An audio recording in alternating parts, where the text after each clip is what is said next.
Hello दोस्तों, तो स्वागत है आपका मेरा इस YouTube channel GK lover VK में।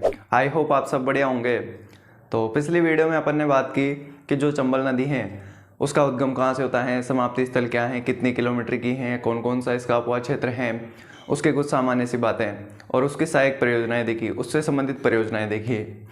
और आज अपन देखने वाले हैं इसकी सहायक नदियाँ, जो कि बहुत इम्पोर्टेंट हैं।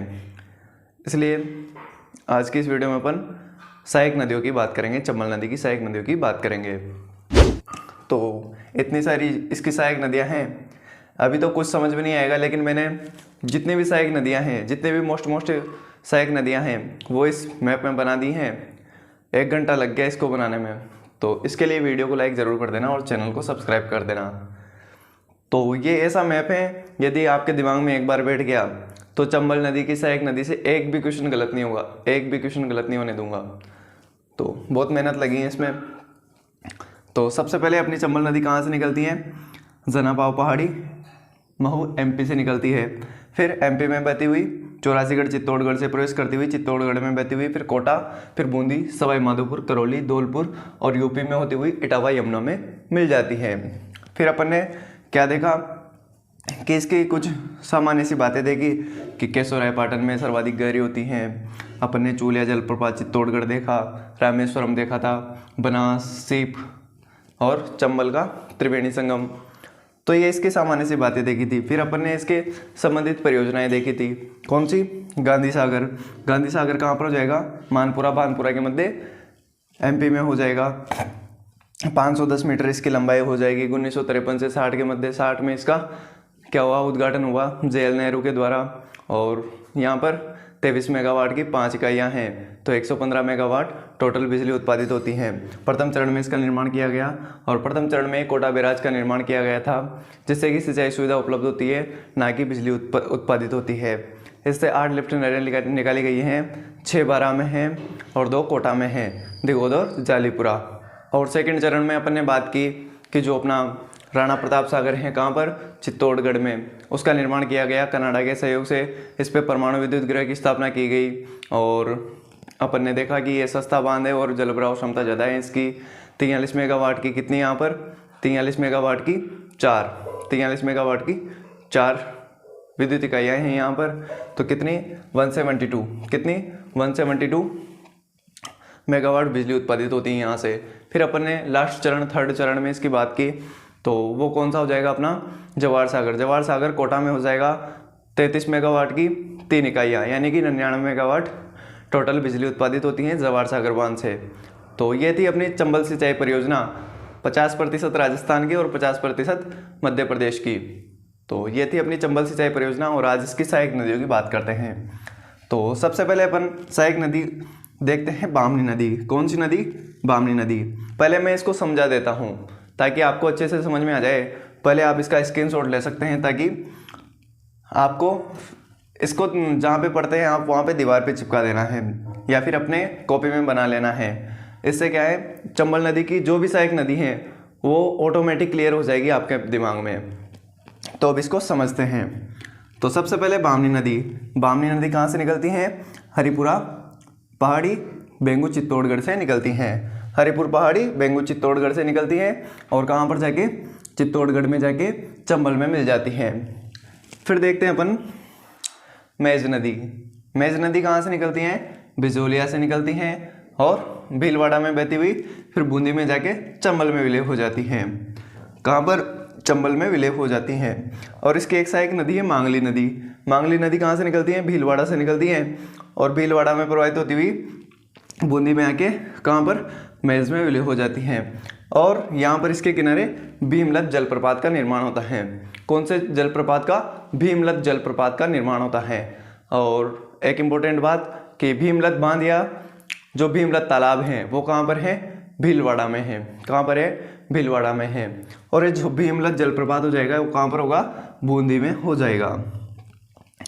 फिर अपन बनास नदी की अलग से बात करेंगे, क्योंकि इसकी कुछ बहुत सारी मोस्ट इंपॉर्टेंट बातें हैं और इसकी बहुत सारी सहायक नदियाँ भी हैं। तो बनास नदी की अपन अलग से बात करेंगे। फिर अपन बात करते हैं गागरोन दुर्ग की। तो गागरोन दुर्ग से याद रखिए कि गागरोन दुर्ग एक जल दुर्ग है जो कि काली सिंध और आहू नदी के संगम पर हैं। तो जल दुर्ग है इसलिए इससे दो नदियां क्लियर हो जाएंगी। कौन कौन सी? आहू और काली सिंध। आहू, तो आहू नदी का उद्गम कहाँ से होता है? आहू नदी का एमपी से उद्गम होता है और नंदपुर झालावाड़ से इसने राजस्थान में प्रवेश किया और गागरोन के किनारे काली सिंध में जाके मिल गया। कौन? आहू नदी। कौन मिल गई? आहू नदी काली सिंध में जाके गागरोन के किनारे मिल गई काली सिंध में। फिर अपन काली सिंध की बात करते हैं। देखो काली सिंध जो है वो देवास एमपी से निकलती हैं। कहाँ से निकलती हैं? देवास मध्य प्रदेश से निकलती हैं और बीदा झालावाड़ से राजस्थान में प्रवेश करती हैं और गागरोन के किनारे इसमें आहू नदी आकर मिल जाती हैं। फिर ये कहाँ पर? नानेरा कोटा। देखो ये नानेरा कोटा कहाँ पर? नानेरा कोटा में जाकर चंबल में मिल जाती हैं। कौन सी नदी? काली सिंध नदी। तो काली सिंध नदी नानेरा कोटा में जाके चंबल में मिल जाती हैं।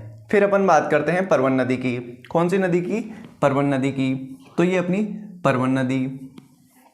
तो परवन नदी को याद रखने की ट्रिक है, अपन मनोर थाना दुर्ग को याद रखते हैं। कौन से दुर्ग को? मनोर थाना दुर्ग।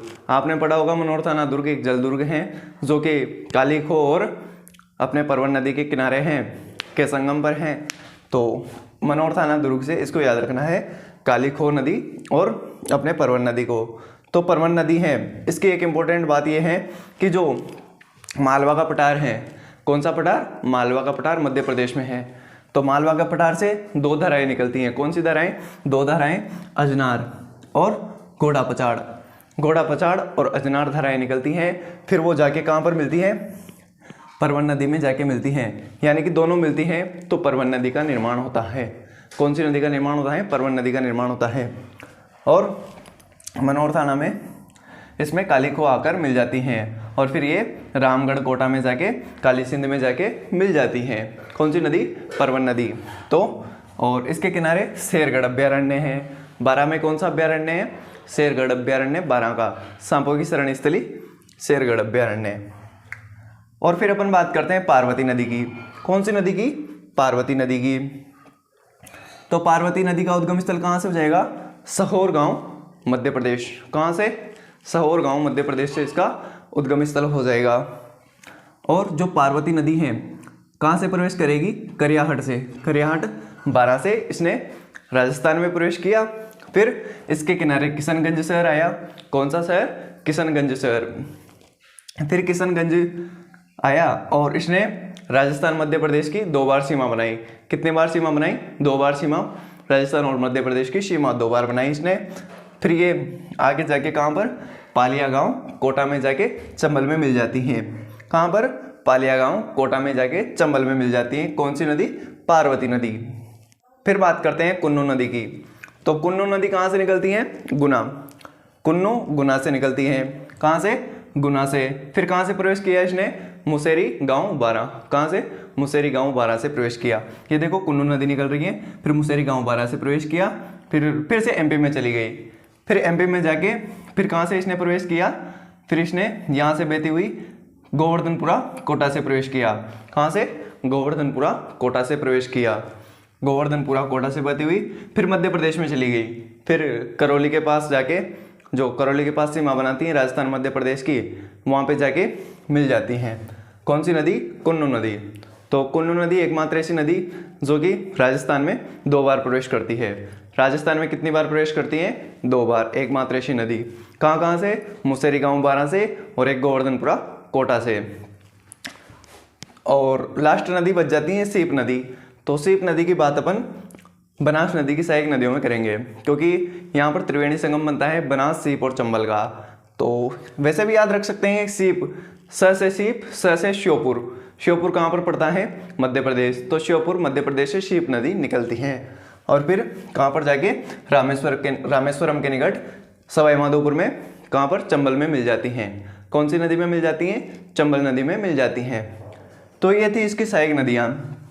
आई होप ये मैप आपको समझ में आ गया होगा।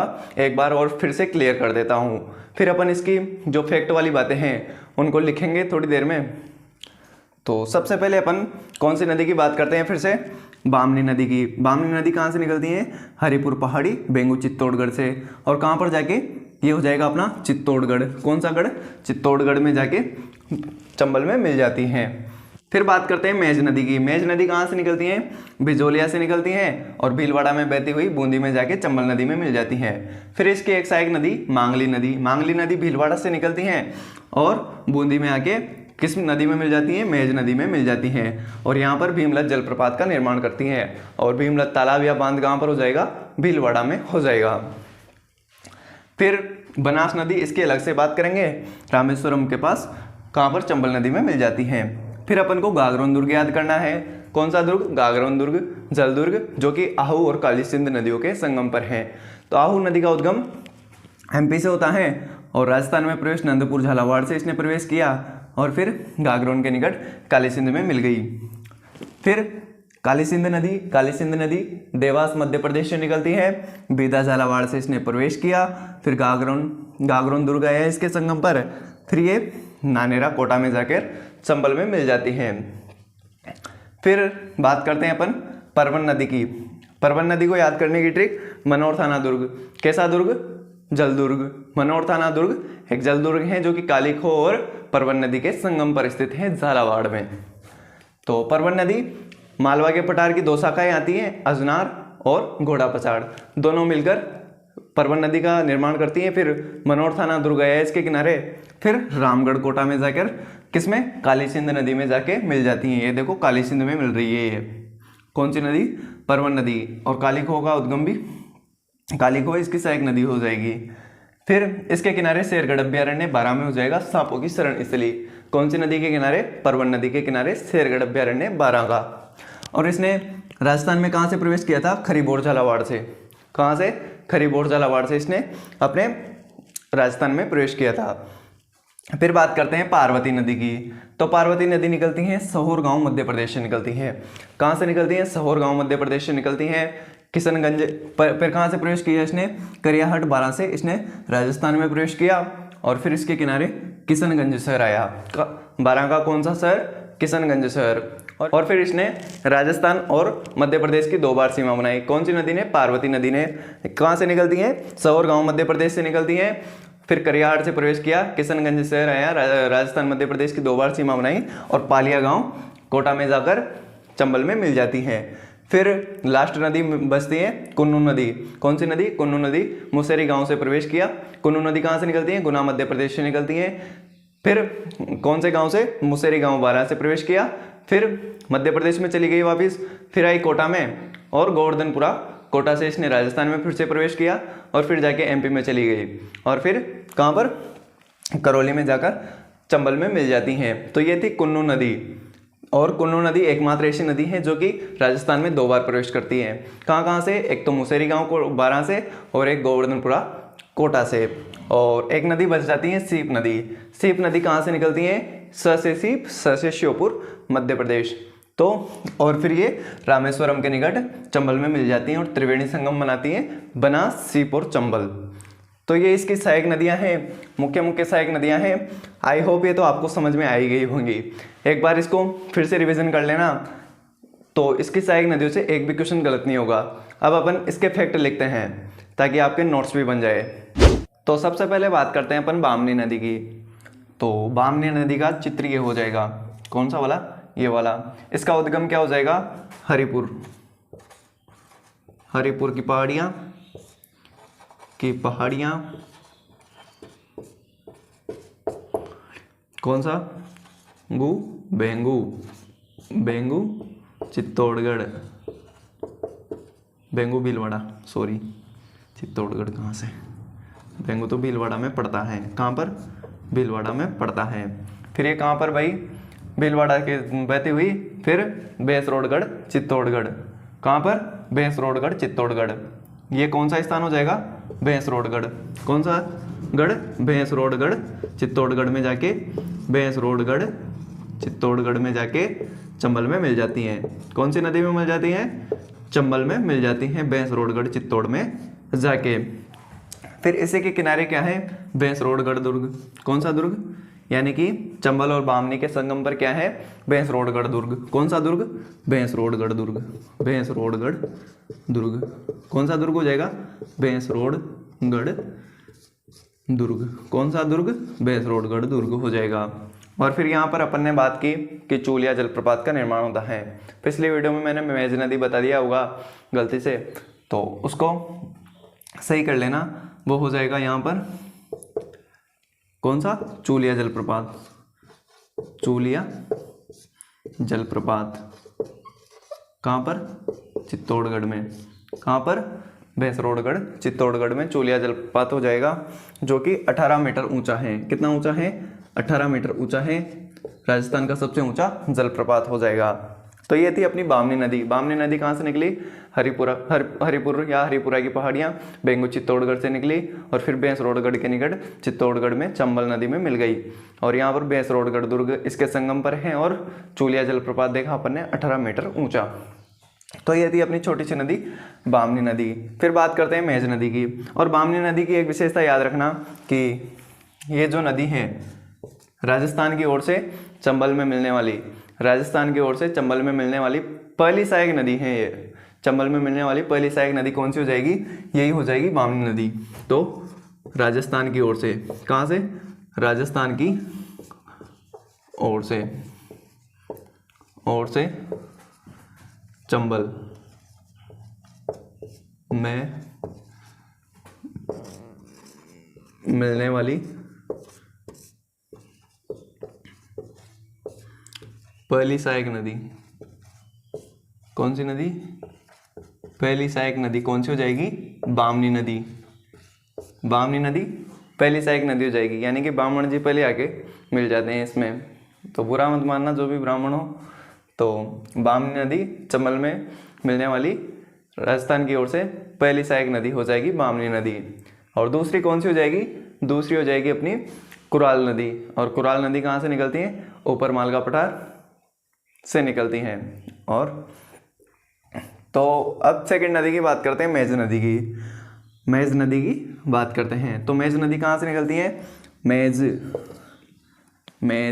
मेज कहाँ से निकलेगी, बिजोलिया भीलवाड़ा से। कहाँ से, बिजोलिया भीलवाड़ा से निकली। कहाँ से निकली, बिजोलिया भीलवाड़ा।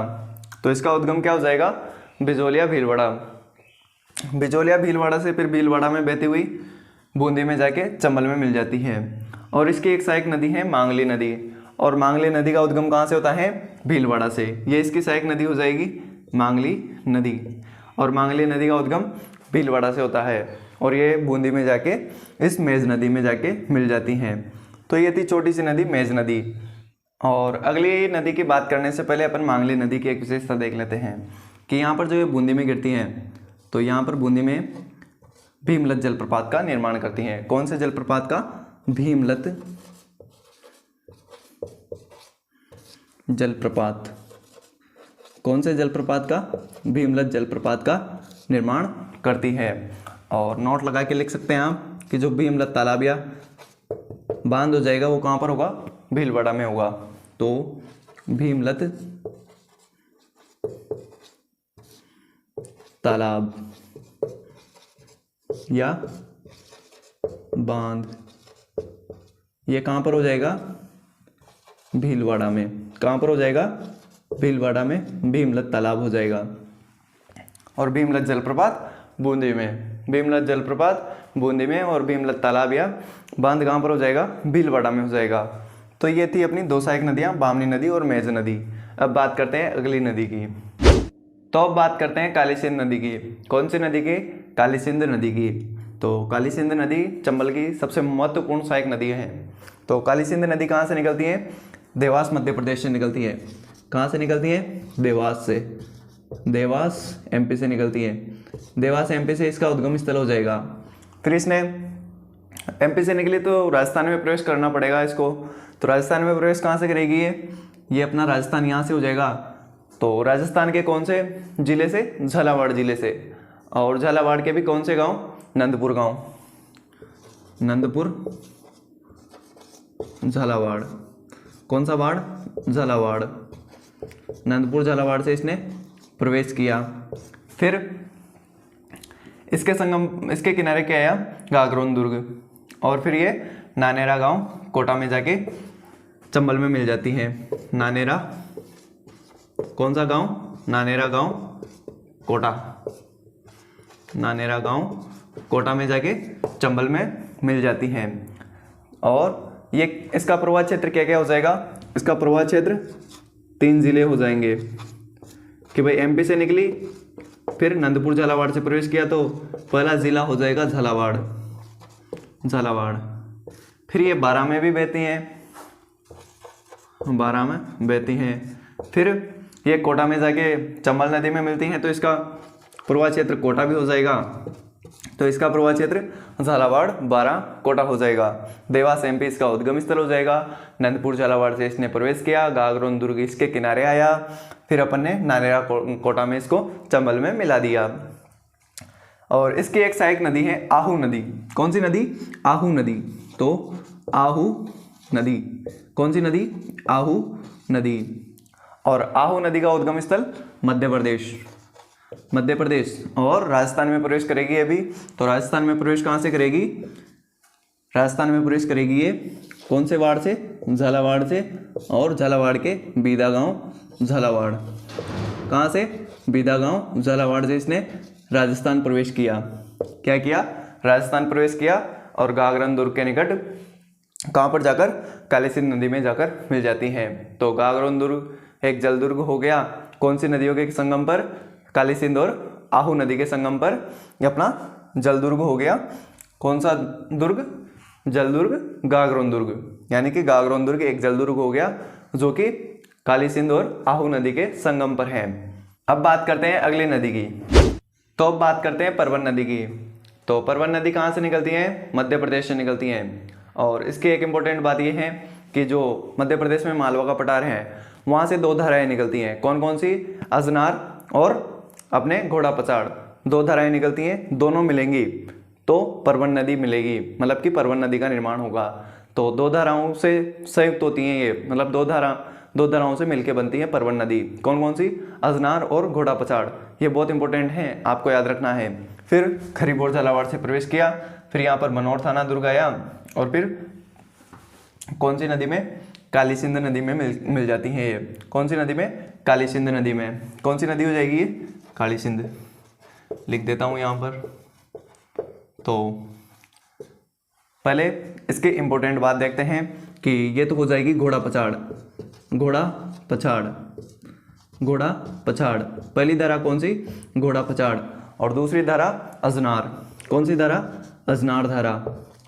फिर अजनार धारा दोनों आके यहाँ पर मिलती है, तो यहाँ से परवन नदी बन जाती है। ये परवन नदी बन गई तो फिर इसने राजस्थान में प्रवेश किया। कहाँ से, खरीबोर झालावाड़ से, खरीबोर, कौन सी बोर, खरीबोर झालावाड़ से इसने प्रवेश किया, खरीबोर झालावाड़ से प्रवेश किया। फिर इसकी एक सहायक नदी, कौन सी नदी, काली खो नदी।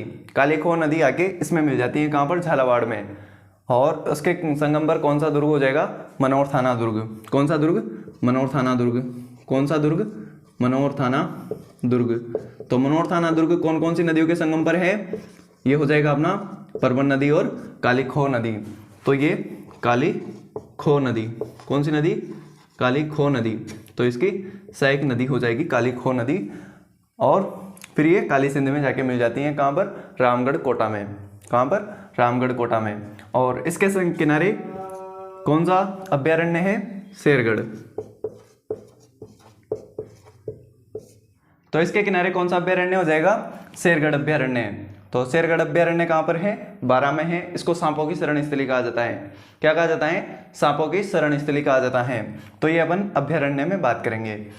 तो जो अपनी काली सिंध नदी है, काली सिंध नदी की सहायक नदी हो जाएगी परवन नदी। और परवन नदी का उद्गम कहाँ से होता है, मध्य प्रदेश से होता है।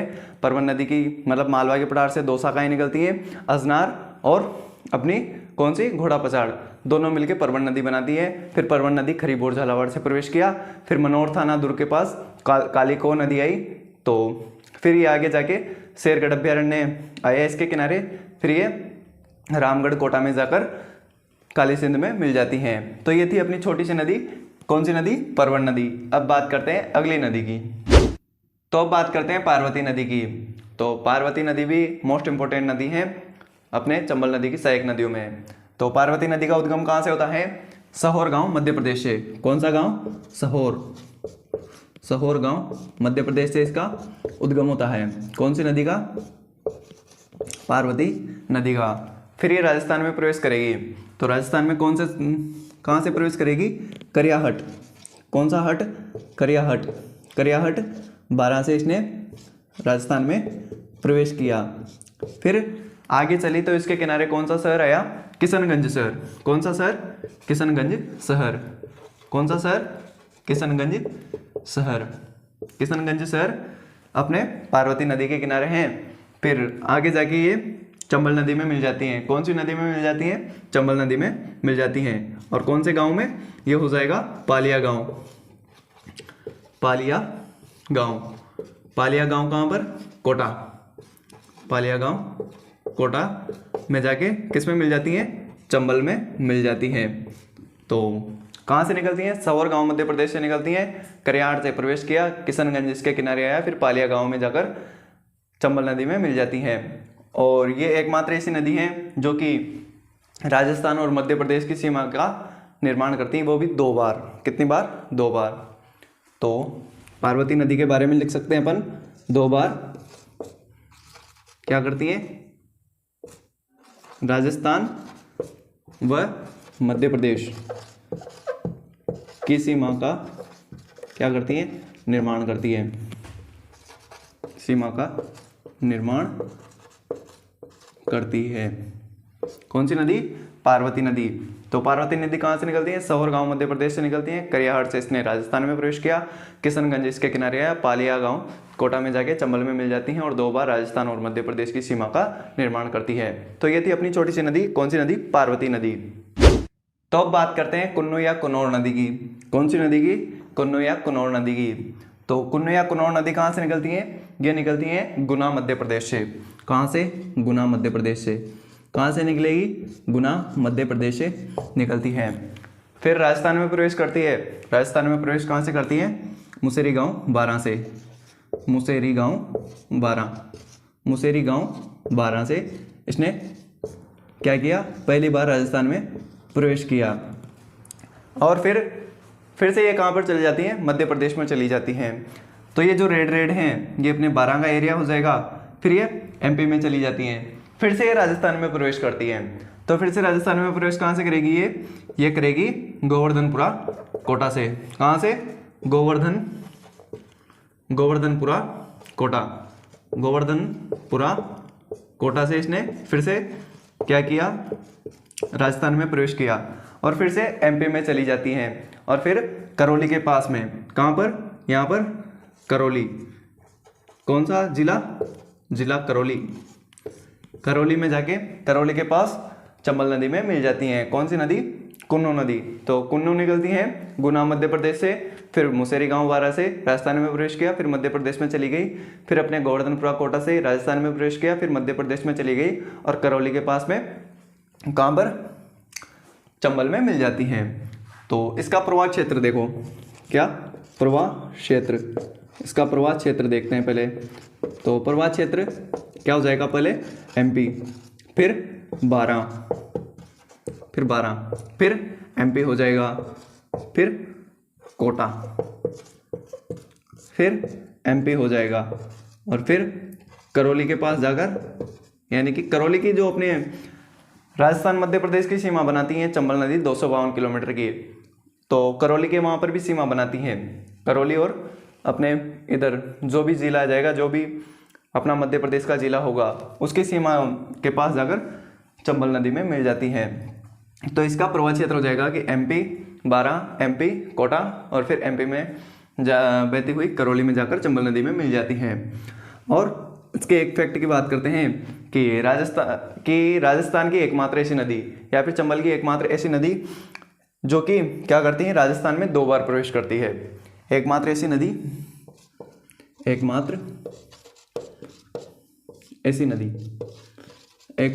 नदी जो राजस्थान में क्या करती है, 2 बार प्रवेश करती है, 2 बार प्रवेश करती है। पहली बार तो मुसेरी बारा से और दूसरी बार गोवर्धनपुरा कोटा से राजस्थान में प्रवेश करती हैं। तो ये थी अपनी चंबल नदी की कुछ सहायक नदियाँ। आई होप आप सभी को समझ में आ गई होंगी, और जो मैंने पहले मैं बताया था स्टार्टिंग में उसको अच्छे से दिमाग में बैठा लेना, क्योंकि उससे सारी सहायक नदियाँ कंप्लीट हो जाएंगी। आपको ये सब पढ़ने की ज़रूरत नहीं पड़ेगी कि कहाँ से क्या होता है, मुसेरी बारा से प्रवेश किया फिर गोवर्धनपुरा से प्रवेश किया, तो ये सब पढ़ने की आपको कोई ज़रूरत नहीं पड़ेगी। उस पहले वाले मैप को अच्छे से दिमाग में बैठा लेना। आई होप आपको ये वीडियो पसंद आई होगी। वीडियो पसंद आया हो तो वीडियो को लाइक और चैनल को सब्सक्राइब कर देना ऐसी और अधिक वीडियोज़ के लिए। तो मैं मिलता हूँ आपसे अगली वीडियो में, तब तक के लिए thank you, tata bye bye. अगली वीडियो में अपन चंबल नदी से संबंधित कुछ और फैक्ट्स की बात करेंगे कि पश्चिम से मिलने वाली सहायक नदियाँ, ऐसे कुछ फैक्ट्स की बात करेंगे। तो अगली वीडियो को भी ज़रूर देखना। तब तक के लिए thank you, tata bye bye.